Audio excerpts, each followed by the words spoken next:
High বন্ধু, তোমরা সবাই কেমন আছো? আশা করি সবাই ভালো আছো। তো আজকে আমি এই ভিডিওটা করার মানে হলো আমি তোমাদেরকে একটা বার্তা দিতে এসেছি।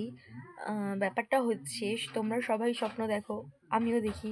আমি একটু বেশি মানে কি বলবো, হাই লেভেলের স্বপ্ন দেখি। আমার স্বপ্নের লেভেল যাই হোক, তোমাদের বললে তোমরা বুঝতে পারবে যে আমি কীরকম স্বপ্ন দেখি। আজকে আমি স্বপ্ন দেখেছি যে আমি অনেক দিন আগে একটা রাস্তায় ঘুরে এসেছি। ঠিক আছে, ওই রাস্তাটা আগে গ্রামের মতো ছিল, মানে গ্রাম সাইডে যেরকম হয় আর কি। আজকে আমি সেই রাস্তায় গিয়ে দেখছি যে রাস্তাটায় পিচ হয়ে গেছে। এবার আমি আমার সাথে আমার ভাইজি ছিল, তাকে বলছি যে দেখেছিস আমরা এর আগে রাস্তাটায় এসেছিলাম, রাস্তাটায় কোনো উন্নতি হয়নি, কিন্তু এখন দেখ রাস্তাটায় কি সুন্দর পিচ হয়ে উন্নতি হয়ে গেছে। মানে ভাবতে পারছো গাইস, মানে আমার স্বপ্নে রাস্তার উন্নতি হচ্ছে কিন্তু আমার জীবনের কোনো উন্নতি হচ্ছে না। আমি যাতে তাড়াতাড়ি ভুলে যাই স্বপ্নটা, তাই তোমাদেরকে শেয়ার করে দিলাম। মানে এরকম স্বপ্ন কি তোমরা দেখো?